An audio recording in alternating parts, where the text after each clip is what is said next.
What our purpose is to get rid of hate in society so that it doesn't lead to genocide. Because that's the point where people start killing groups of people in mass and causing destruction. And I want to raise something that if we're going to be highlighting hate, we also have to highlight if our own countries are complicit in hate or in genocide. And I think in Malawi, it's important to actually ask questions about the Malawi government's attitude towards Israel when it's very clear that Israel is committing acts of huge genocide in Palestine. So I'm just showing that if you want to start raising consciousness about hate, sometimes you can start with other topics that are more, like if you, while you build it up, if you have to raise different things on different levels, but if you find it difficult to perhaps speak about your own experiences, you can speak about other forms of hate and do advocacy around that. And the main thing is that we must not tolerate intolerance. I love this sentence because it's very confusing. It's like a tongue twist if you say it very fast. Tolerate no intolerance because tolerance of intolerance is endorsement of intolerance.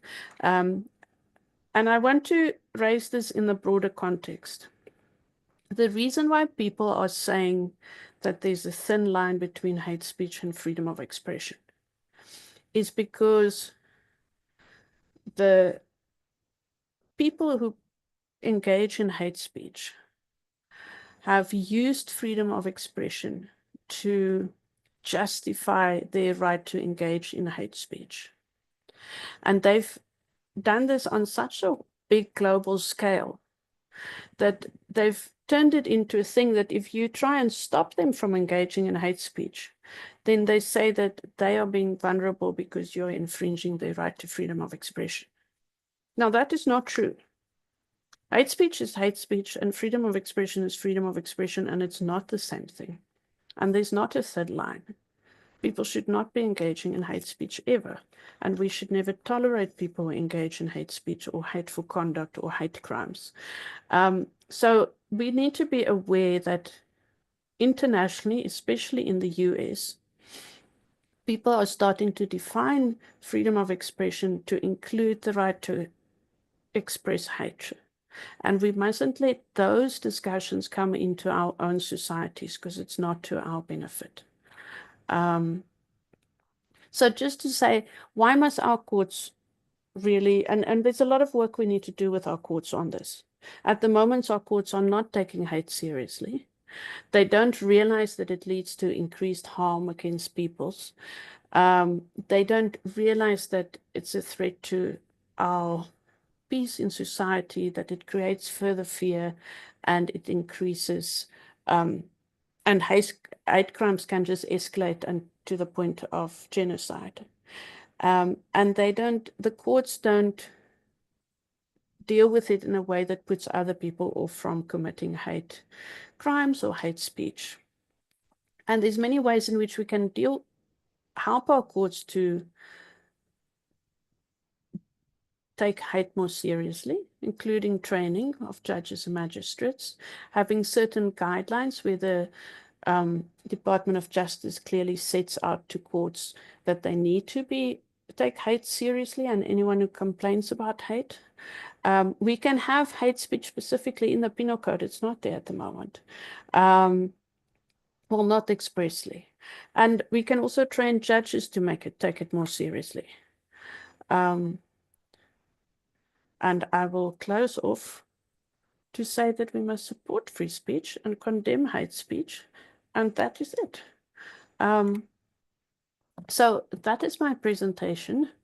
I hope that was clear to everyone. I would like to ask people if they want to raise their hands and give any examples of situations they've experienced as a group, which in Malawi that they think constitute hate speech or hate crimes.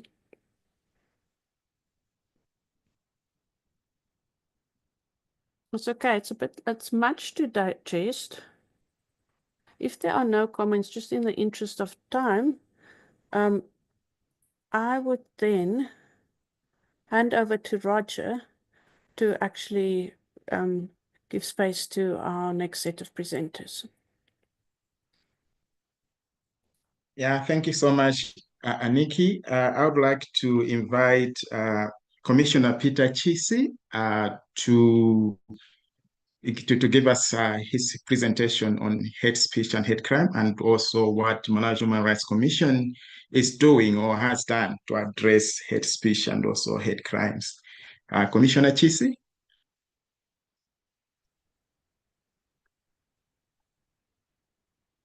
Good morning, everyone. I hope you can hear me. Yes, loud and clear. Thank you. So I don't have a presentation per se. I'll just speak to the matter in terms of the situation in Malawi, what MHRC has done, and probably also highlight some areas that might require further intervention. So let me appreciate the first presentation, which has actually given a lot of insights into issues of hate speech and some of the misconceptions, especially with regard to issues of freedom of expression and so on and so forth. I entirely agree with most of the observations. As it has been said, yes, in Malawi, we have quite a problem when it comes to hate speech. Be it on the political arena, where you look at hate speech in the area of political rivals. There are also issues of hate speech in terms of religious minorities, and then also particularly the issue to do with the sexual minorities, which are subjected to a lot of hate speech. For the Human Rights Commission, of course, we take most of these things to be against general principles of human rights in terms of issues of discrimination, equality, and so on and so forth. Nevertheless, practicality is the challenge, in the sense that people are subjected to hate speech, and there isn't much really practically that happens to protect them, especially sexual minorities, and so on and so forth.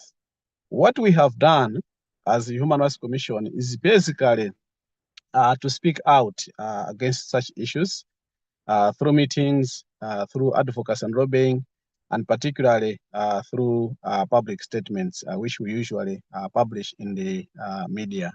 So I'm aware that we have done a number of statements condemning hate speech. I think I will give a specific example. There was a time when I think we had issues to do with prosecution of some groups in Malawi, and one prominent politician actually said that such people must be killed. So that actually brought the commission at a time even when the Human Rights Commission did not have a clear position on issues of sexual minorities, but at least we are moved by that hate speech and actually to condemn it. So that was done through a public statement. Beyond that, we have also done the same for other forms of hate speech, particularly within the political arena. And this usually is the case at a time when maybe a country is facing elections, as is the case now. We are going to have general elections in September this year. So already you have also seen increases in hate speeches towards persons with disabilities, towards sexual minorities, and also sometimes towards female politicians, which tend to be undermined and ridiculed through social media, as well as other forms. So I see that as a commission, we have played our part basically by condemning hate speech in all its forms. But I think also what seems to be lacking is to have a solid program or an initiative that takes on board different stakeholders through a process that can actually define what needs to be done. Because in most cases, I think we tend to be reactive Something happens, you speak to it. When nothing is happening, you are quiet. Again, something comes up another day, you speak out. So the point I'm making is that there is need to work through our structures. There is the Human Rights Commission, for instance, we have the National Peace Commission in Malawi, we have the judiciary, we have the police, we have parliament. My view is that there is need to actually take hate speech on the national agenda and call upon the relevant institutions to play their role, not just spontaneously when something has happened, but this is something that needs to be built into a national program. And again, I like the analysis that was made earlier, that sometimes it's not just about a particular group. The example that I think the previous presenter gave about the Malawi government attitude towards Israel and so on and so forth. Sometimes some groups tend to be isolated, and that isolation can sometimes even increase instances of hate speech towards that group. But as we know it, hate speech does not choose. So there are so many categories of people that are victims of hate speech. You have given examples of refugees and asylum seekers, religious minorities, even tribal groupings across the nation. Sometimes we also see some of them being targeted with hate speech. So my view is that we need proper programming, which actually isolates issues of hate speech and actually calls upon stakeholders to come up with a clear roadmap in terms of how to address it, so that we promote coexistence, we promote nationalism, and so on and so forth. I think let me leave it there. Thank you for your attention. Thank you so much, Commissioner. If we have questions, we can write them in the chat. I've got one question, actually, whether it should go to you, Commissioner, or Aneki. Last year, we saw the government advancing a policy whereby they said that all refugees should go back to the camp, to Nzaleka. And as much as the intention was good, and also the statement was clear that they were just advancing or enforcing the government policy, but we saw people in different districts and communities inciting violence against immigrants, especially those that have the refugee status, doing business in different communities. And they rooted their merchandise, and also some of them were beaten and chased away from the communities, in which like the statement emanated from the minister, and the result was hate crimes, in which I could define that as hate crime. I don't know how best could one, probably the Human Rights Commission, and also the people that are advancing tolerance could do, or what legal instruments that are there that could be able that could be helpful to address such kind of hate crimes, especially coming from a government policy that probably I don't know how and where and its intention, but what is it that could be done? Aniki or Peter?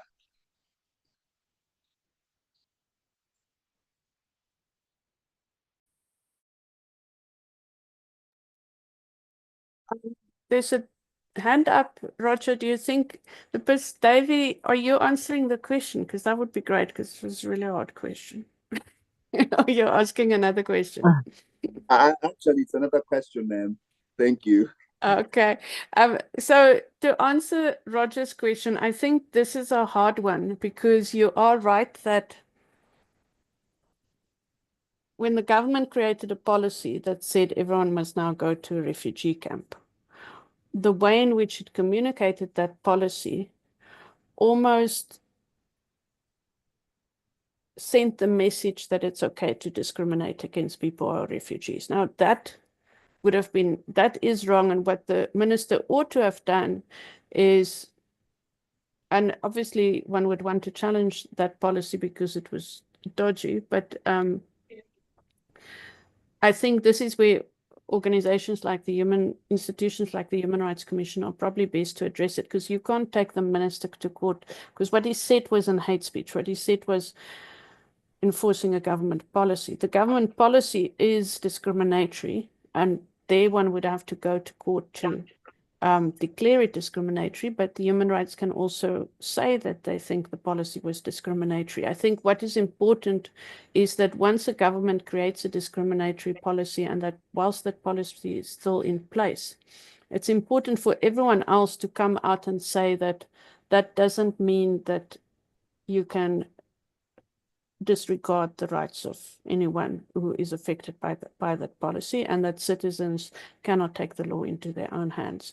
So I think it was probably on all of us to say more about it, not just to condemn it, but to warn people, to explain that it's limited to a specific situation carried out by government that will be challenged in court, but no one else should be taking this as meaning that they have the right to disrespect anyone's rights.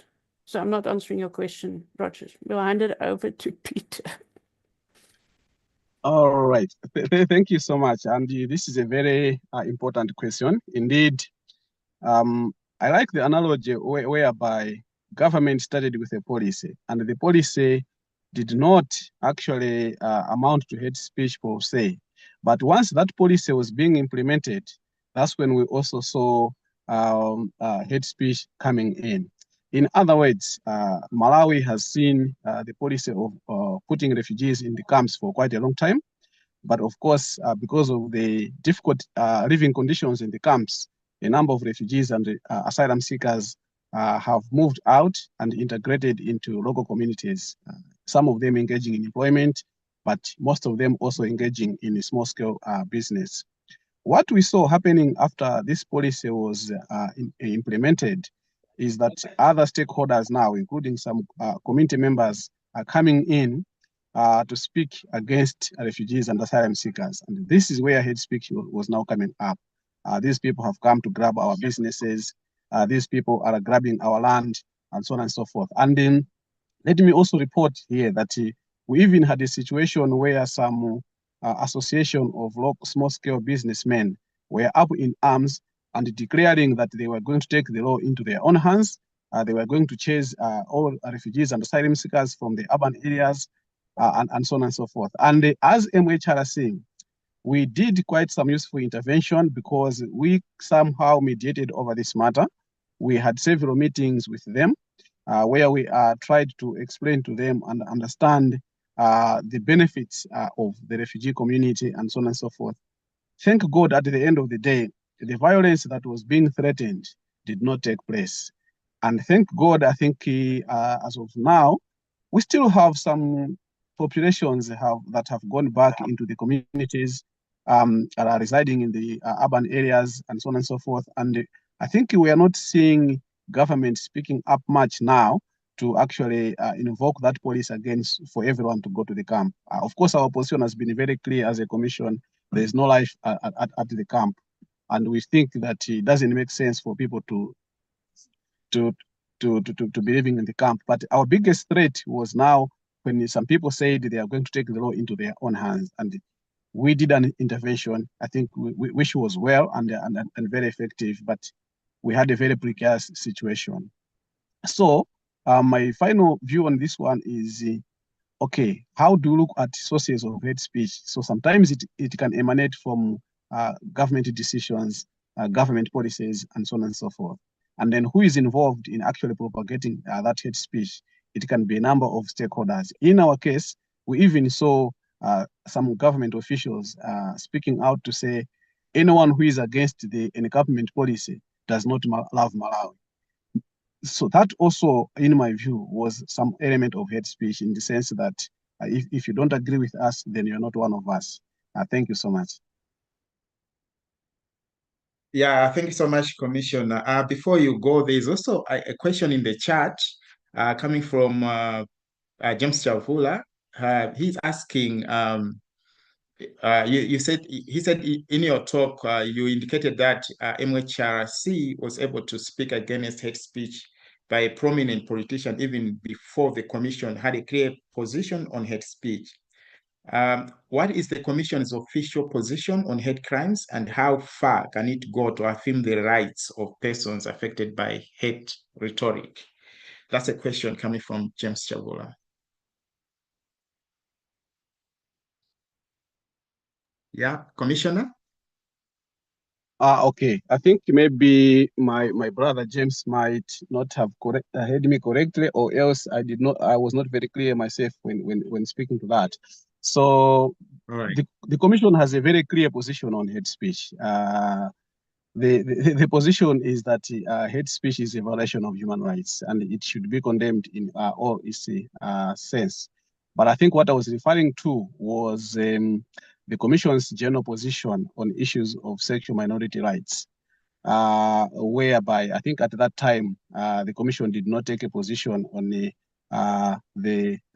issue of sexual minority rights, because I think I was speaking to that with reference to a number of UN recommendations on violence against sexual minority rights and so on and so forth. So that has changed recently, but at that time, the position of the Commission was that there was no position. Thank you.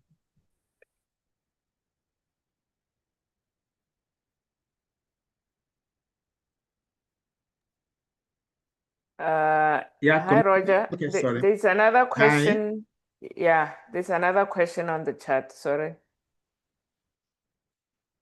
All right, thank you so much, Anna. Yeah, I think the question is also going to the commissioner. Okay, it says, at what time or when are we going to introduce a law that will address hate speech?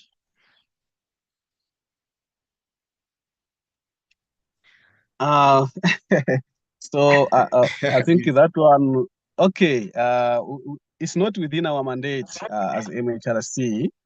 But what can we learn from other countries that have laws and policies clearly speaking on hate speech? We can actually advocate for the enactment of the law, either through the law commission, which we can write. They can come up with a special law commission because they're the ones are responsible for proposing legislation. Another way is to work directly through the Ministry of Justice.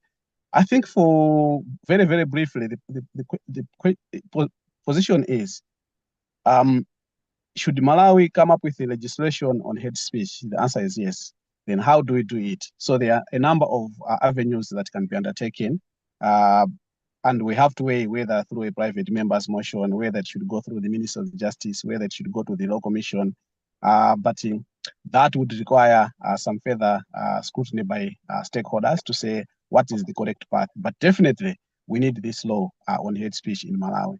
The only question is which route, because there are many avenues that you can take. Some can be shorter, others can be long, others can be more complicated. Thank you. Thank you so much, Peter. Aneki said, yes, there is a law that can be used against hate speech. I think she has listed all the frameworks in the chat. Probably you could want to take a look at that. And there's a comment from Caleb Muchungu. He said a lot of these issues that emanate from a debate like this is also ignorance by the population. My question, is there a Chichewa version of the Constitution? If so, can someone send me a copy? I think there is a Chichewa version of the Constitution. I can fish out one and send you, Caleb. Yeah, so I would like to invite, Davy had a hand. Davy, please, could you take the floor and ask your question?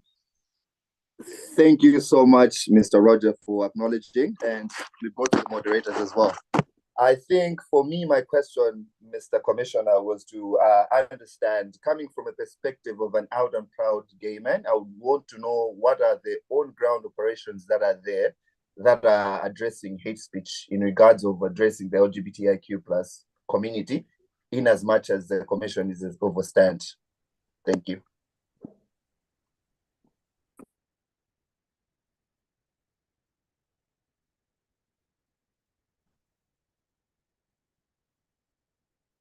Commissioner, could you please address David's question?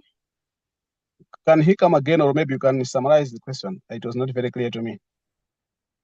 David, right. could you come again? Yes, I hope I'm audible enough. I would just want to know from Yes. Commissioner, what are the ongoing programs on the ground that are operational in terms of addressing hate speech pertaining the LGBTIQ plus community members on ground? I would want to know, as a community member, what are the programs that are being run on the ground at the moment? Thank you very much, Commissioner. Thank you. So I would think that the first initiative is for us to do a change in terms of people's attitudes and perceptions. And this is being addressed through media interventions. So even issues of trainings on the media are among those that are aimed at issues of positive reporting. I'm speaking not only with the reference to LGBT community, but also to with the refugee and asylum seekers community. Because what we noted was that due to a number of negative attitudes in the communities and also issues of misinformation, there is need for people to have the right information. So for instance, I think with regard to the issues of refugees and asylum seekers, most people, the message they have is incorrect about the reason why these people are in our country, and even some of the benefits that we can actually get by actually accommodating these people. With regard to issues of sexual minority rights or LGBTQ+, what we have also noted is there are issues of misinformation and miscommunication about issues in courts and so on and so forth. And again, through that, our view has been that we need to have some media interventions. I'll give an example that in issues of sexual orientation in Malawi are largely represented as promoting same-sex marriages. And the element of same-sex marriages is the one actually that attracts a lot of negative reactions from members of the religious community and so on and so forth. So we as MHRC and other stakeholders as well, we have that responsibility of ensuring that people have the right message, that people should be able to see the differences in the specific terms that are being used. So for instance, issues of sexual orientation are not necessarily the same as issues of same-sex marriages, although they could be related. But opponents of some of these views directly choose and use wrong terms to actually ignite hatred. So these are some of the interventions that we're taking in terms of trying to promote positive reporting in the media, and also trying to promote positive attitudes of coexistence. Thank you. Yeah, thank you so much, Commissioner Peter Chisi, for that. I would like to call James Chavula, who is the chair of the Minority Task Force, the Media Minority Task Force, to also take the floor. James?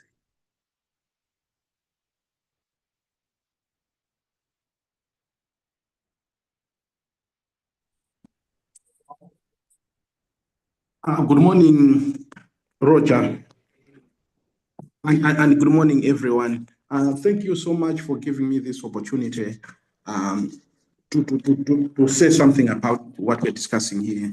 And I commend the previous speakers for doing a good job on the laws and the environment in which hate speech tends to occur in our country.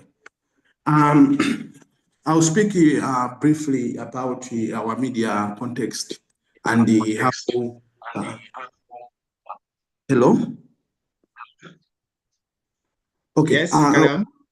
Yeah, I'll speak briefly about our media context and how we look at hate speech. Then I'll also speak how this issue is happening beyond the regulated media. So in the country, our media is self-regulated, and that means that we opted for an environment where we regulate each other as media professionals instead of surrendering to state control, because we felt that if we had to take that path, then the state would have too much power and even use media control as a way of restricting freedom of expression as well as free press. So in our self-regulation mode, the Media Council of Malawi is the main regulator, and that is owned and sponsored by the owners of media houses, various media houses, and apart from just safeguarding their business interests, these media organizations that contribute to the Media Council are also saying they have a responsibility to protect the rights of the people that we work with, that includes the people who consume our media content. So the Media Council of Malawi has got a code of conduct that each and every journalist is supposed to abide by, and this code of ethics is supposed to be taught in every journalism school. And there's a whole process of complaint handling that it has to follow, and it's such a restrictive, a strict process that it states the number of days that a complaint has to take at each stage until it gets to its final conclusion. And even after that, the people that are complaining against the media conduct can take the matter to court as a way of appeal. So in their wisdom, the framers of our media code of conduct acknowledged that the media plays a crucial role in every democratic state as a watchdog, and that they also noted that every journalist has a duty to inform the public accurately and to comment fairly on matters of public concern, and that's without fear or favor or using insulting language. Then they also recognize that journalists have a duty to maintain the highest possible standards and ethical considerations, bearing in mind that they have so much power to influence the way people think and to set the agenda.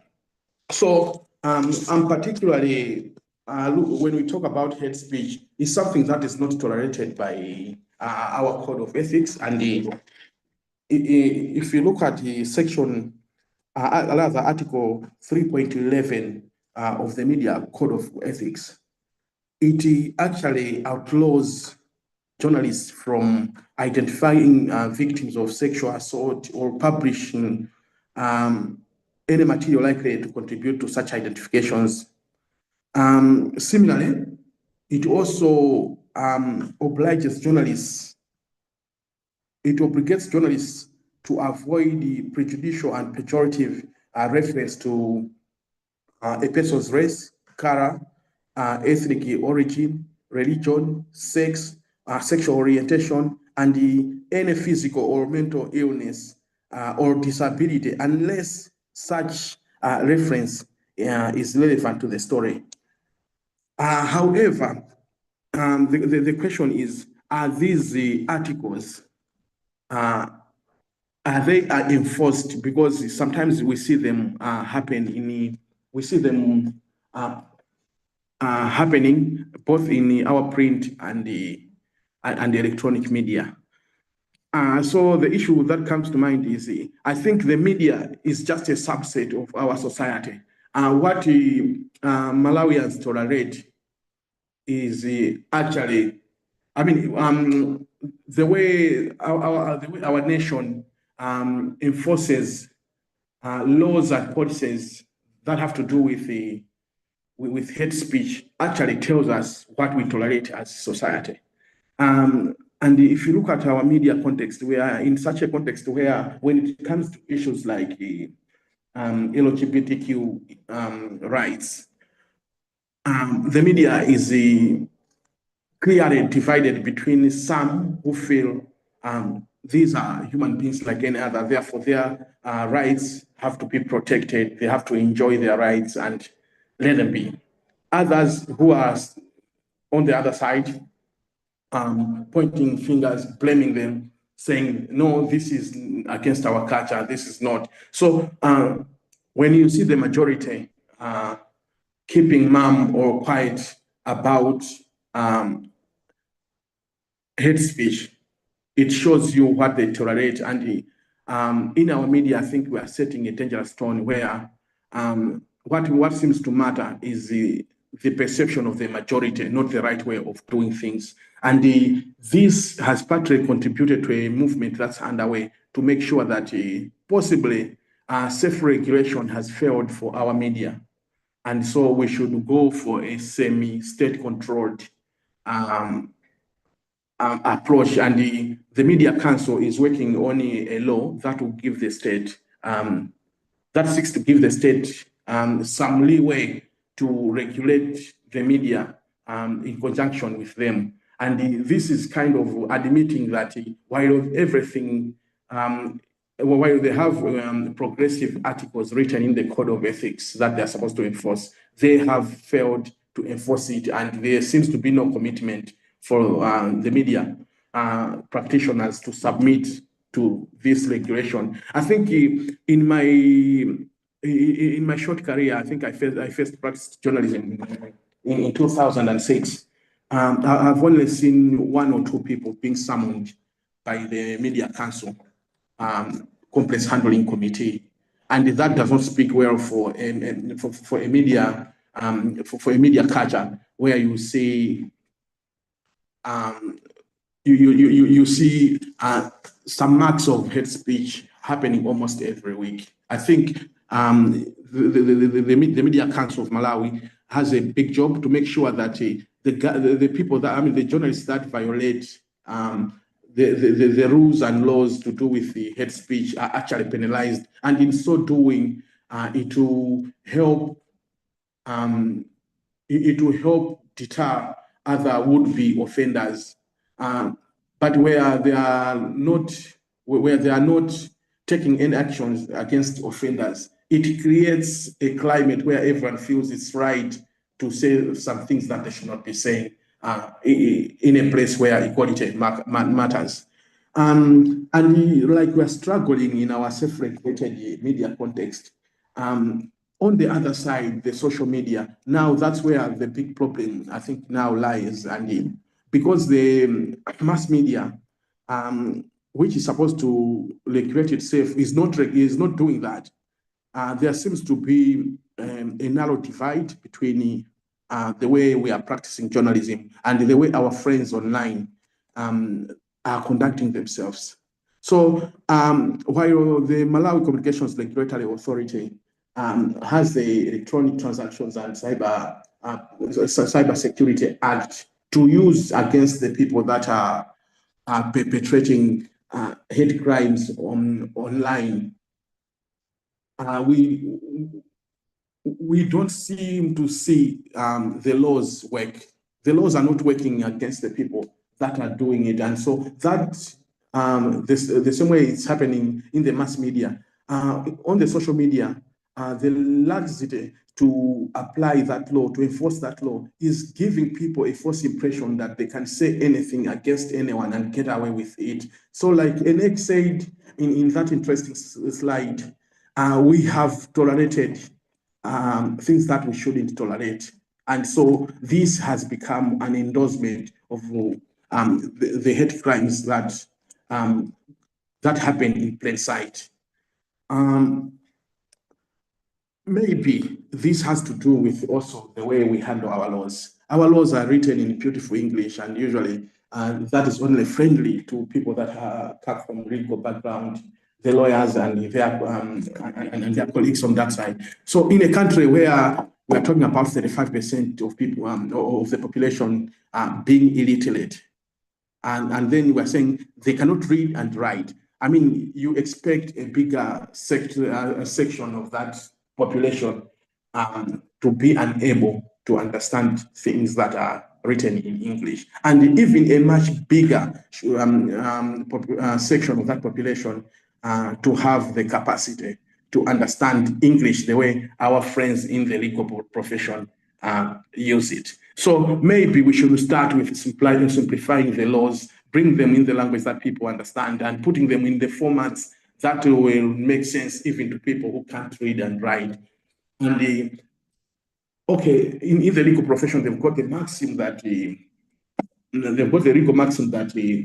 ignorance is not an excuse for committing a crime, but our goal should not be to fill our prisons with people that are perpetrating hate crime. It should be to reduce that number and maybe raising awareness about this. So it should begin with making the laws accessible to everyone, even those who cannot read or write. And then on the media side, the code of ethics says it has to be taught in every journalism school, but if you conduct a fair assessment, like Lodge and I tried to do at some meeting, you find that we have journalists that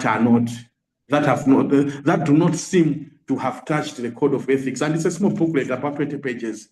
People that don't seem to have read that one. And so maybe we also need to train journalists mostly to understand why hate speech should not be tolerated in a functioning democracy like ours. Thank you. Yeah, thank you so much, James. You have raised a lot of important issues there, but only one question before you go. You said that now the Media Council is going towards the semi-state controlled, or it's restructuring the way it conducts its business. First and foremost, currently, who moves the Media Council? Is it the victim or the victimized group, or it moves by its own accord? And how would this semi-state control or controlled framework look like? Okay, thanks, Roger. According to the Code of Ethics, and that's part 2, where it talks about the disciplinary action resulting from professional misconduct. I mean, that's chapter 6. It's the complainant who has to move the Media Council to act. And so it's pretty much like the way the court works. For the court to start to start handling a case or a dispute, someone has to complain, and they have to clearly indicate which section of the wrong read or the short read they find to be offensive and why. So when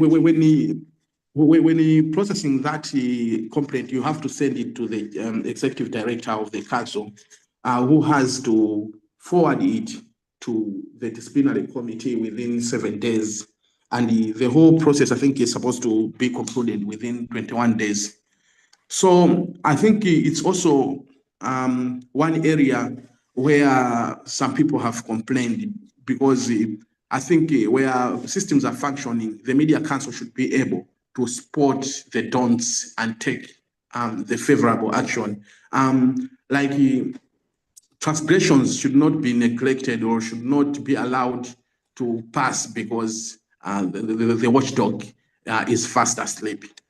The watchdog has to detect it and act. And so it's one of the justifications that have been raised for the transition to a semi-state controlled mode. And what does that look like? This looks like the way maybe medical practitioners are regulated, but it's slightly a bit relaxed. So for one to become a journalist, you will not become a journalist because you failed to get a job elsewhere. You will become a journalist because you have undergone some training that is stipulated, and you have to pass the minimum yardstick. The same way you can't become a doctor if you don't pass. Thank you so much, James. According to the Media Council, we expect this to reduce the number of journalists who are simply not adequately trained or skilled to become journalists. And you agree with me that in Malawi, we have people that are supposed to be doing something else, but have ended up in journalism because maybe the profession has become more lucrative, or it has become, it's too open to anyone. So also in the semi-state controlled mode, the state will have some power even to hold the media council to account for not acting on cases that it should have acted. And where cases have not been handled fairly, the state and the media council can work together to make sure that no media house and no journalist is above the law. Thank you. Great. Thank you so much, James. Okay, briefly, I would like to give the floor to Godfrey Kambewa and Eric Sambisa to share some of the things that the Angaza and NRI are doing to address hate crimes and also hate speech to the constituents that they are working with. First, Eric, and then Godfrey. If we have any question, we can write it in the chat or we can raise our hand. All right, thank you so much, Roger, for this opportunity and for organizing this webinar. I think it's very important that we should have this conversation.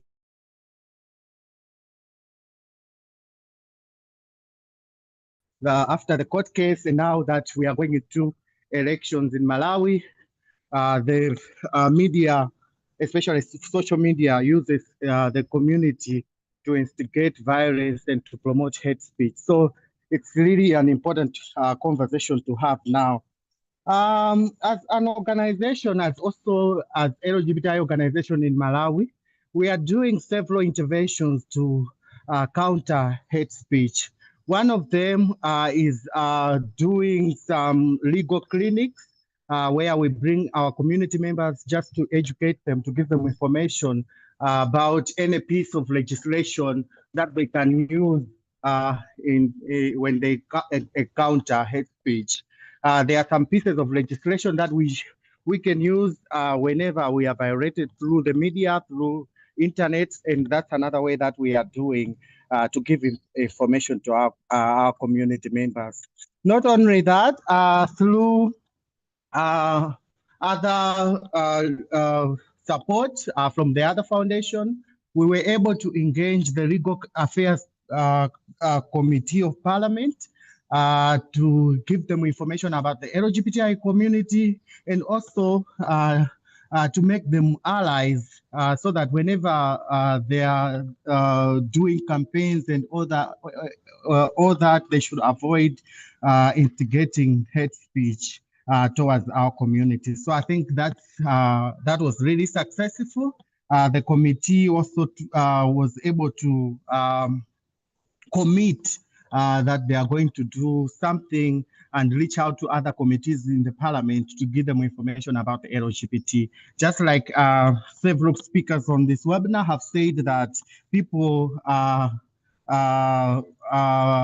do hate just because of ignorance. So we are really trying to give information to different stakeholders so that they should know who are the LGBT, and they should also help us in dealing with hate crimes towards LGBTI community. Yeah, so another a stakeholder that is very difficult to work with these social media influencers. Even the previous speaker have already said it, that these days anyone can become an influencer, and it's difficult to engage with such people because they don't really have any training. So we are also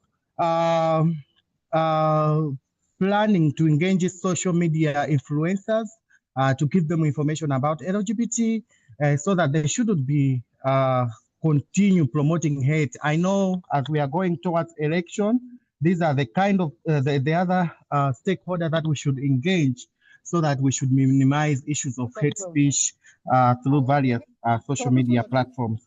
I think I'll leave it there. Those are some of the interventions that we are doing in Malawi. Thank you so much. Yeah, thank you so much, Eric. Briefly, Godfrey.